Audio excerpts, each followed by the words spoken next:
On Top, the weekly show organized by Apple Language Center. The show will be premiered every Saturday at 8 p.m. on the official Apple Language Center Facebook page. Now, as you might already know, the Mid-Autumn Festival is coming right around the corner. So I think that it will be a very great topic today to discuss. And who else will be a better guest today? A very special friend of mine. Here she is. Can you introduce yourself a little bit? Hi guys, my name is Jen with two N's obviously. And today I'm very honored to be invited by John over here to sit here and talk about the Mid-Autumn Festival. And do you have any question about this special day? Yes, I have several questions just for you today. Now, generally, what do you describe the Mid-Autumn Festival? I think that the Mid-Autumn Festival, which is also called the Mooncake Festival, it is often celebrated on the 8th month in the 15th day in a lunar calendar. And people often celebrated this day because of the gatherings, the reunions of families and friends. Well, you just answered almost all the questions I'm about to ask you. Alright, moving on.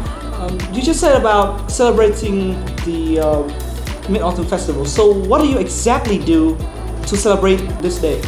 I'm not really sure because we are all grown ups now, and I'm not a kid anymore, but I still remember when I was a little kid, I was very excited. Nowadays, I think that this is a great opportunity for me to stay closer to my families and friends, and also spend more time with them and get to know them better. Yeah, and to me, what I think about the Mid-Autumn Festival is I sometimes recognize it as a mini Tet. I think this day also is similar as the Thanksgiving Day in Europe. Yeah, true. Yeah, and we cannot forget to mention the special food during this special holiday, which is, you already know that. Yeah, we already know it. Place right here, it is the mooncake. I can't wait to talk about this topic because I'm really obsessed with this type of food. Like, what do you think about the mooncake? Well, to me, the mooncake is you don't see them every day on the street. Yeah, only on this particular day that you get a chance to see these beautiful round baked piece of sometimes a work of art. Yeah. Do you know what it is symbolized?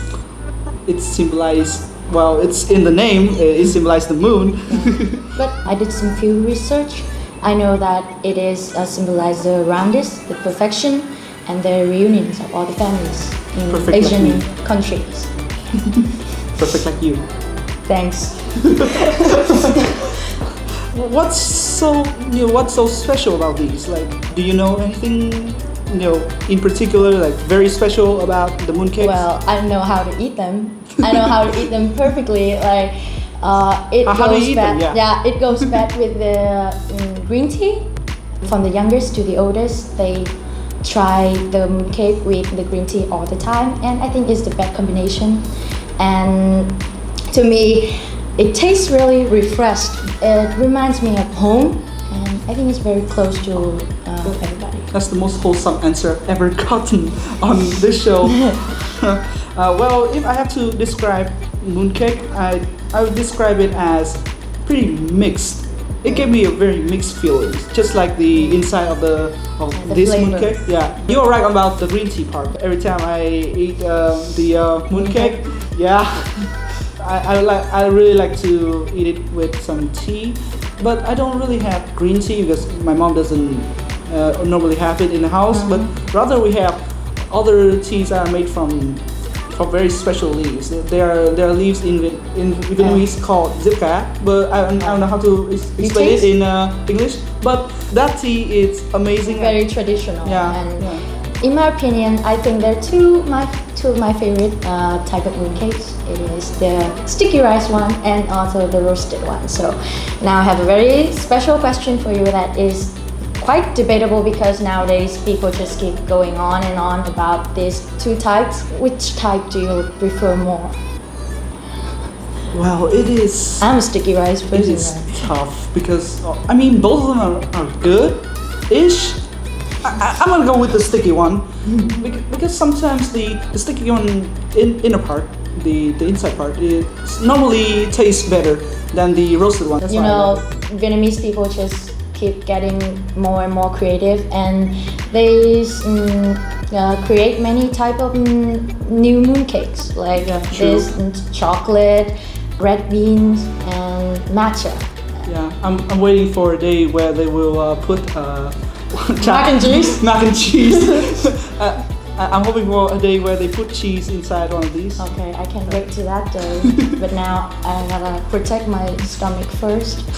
All right, enough with the food. Now let's move on into the more important part of the Mid-Autumn Festival, and that is the memories you got with your family. So, do you have any particular memories that you remember the most during these days? I think when I was in primary school, at the beginning of the primary school, I was upstairs and I heard the drums, and I saw the team dragon, like the dragon dancing.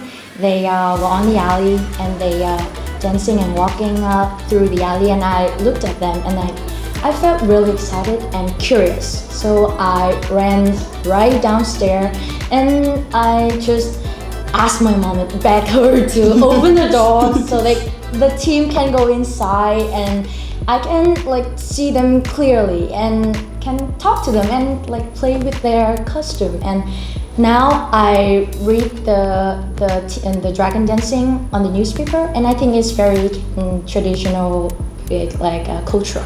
It represents the strength, I think. It is such a great memory that you just described there. I also have one that it's somewhat similar, but it's not too similar because I am the lion dancing person. So you're one of my inspirations. Back then I was kind of big. Well, so now I'm still big, but back then I was bigger than most of the kids in the neighborhood. So yeah, I was the head, and it was probably one of the most uncomfortable outfit I've ever wear. I thought it was fun at first. I saw them just running around and I was like, oh, that's really cool. But then when I was the person to wear it, it's first of all it's heavy as well. It's I can tell. Very heavy. It's like the whole table. You're wearing the whole table on your head. and also it's very hard to look around because the only part where you can see is the opening mouth. But it's fun. Yeah, it's really still fun. So enough with the memories that we have. Now I want to move on to another topic, which is a little bit sensitive, if I would say, or no, maybe controversial. But I mean, the Mid-Autumn Festival has been going on for quite some time now. It's been going generations to generations. So how do you compare the Mid-Autumn Festival from maybe the past, maybe a couple decades ago to now? In the past, I think people are closer to each other and they spend more time and they be themselves. But nowadays, I think is the 21st century, and the kids nowadays are not really interested in the Mid-Autumn Festival anymore. They just stay inside and play with their electrical devices like iPad, iPhone, and I think they slowly forget is how this day really important to us, to our older generation. And I think it's better if we, the teenagers right here, we be the model to them. We teach them how the good old days occur and tell them that it's not all about the technology, and sometimes you just have to play, spend your childhood and don't waste it. Very true. My opinion, it's the event hasn't really changed that much. Maybe a few adjustments because we are getting more modern right now. And we use a lot more newer stuff to the event. The only thing that I felt is changed is the people's attitude toward the day. Because back in the days, children loved the Mid-Autumn Festival. They absolutely love it, and it was a time where they could run around and hang out, and then they just doesn't think about anything. Anything naive. Yeah. Nowadays, teenagers or young adults, they think today's the day just to like, go out, hang out Go with each with their other. lovers. Yeah, for going with their lovers, and just do normal activities that they do, but not really like take part in like the traditional celebration. Yeah. I hope this day, like the Mid-Autumn Festival, is right around the corner in 2020. I hope that like it will change. I hope it will be different than other years, and I hope that I will see the warmth, the welcome like of everybody. I hope to see them like going around on the streets and like be really, really happy. Yeah. But I think I agree with you on one thing, and that is that we all grew up. And because we are much older now, we don't have the excitement like that. But hopefully, on the upcoming days, I would like to, just travel back in time. Just have a little fun. I guess that is all the time we got for today. Now, before we leave, my friend Jen here is going to have a special question for the audience at home. Jen, what do you have? So this is very interesting question because I think normally people wouldn't care. I think like wouldn't count the day, but every year they celebrated this day on the 8th month of the 15th day of the lunar calendar. So this year, 2020, which day will they celebrate this awesome holiday? These are the questions for you guys. Now, the first person who answered this question in the comment section down below will get a very special prize from the Apple Language Center team. And I guess that's it for today. Thank you guys so much for watching today's episode of On Talk. It was absolutely amazing having Jen as our special guest for today's episode, talking about such a cool and amazing topic. And we'll see you guys on the next episode. And now we're going to enjoy this delicious piece of mooncake. Bye. Take a bite. Thanks. And I'll take one too. This is just the roasted type that we just talked about. Yeah, this is not my favorite one, but whatever. You have to try it. It's very good. All right. Okay, cheers. Cheers.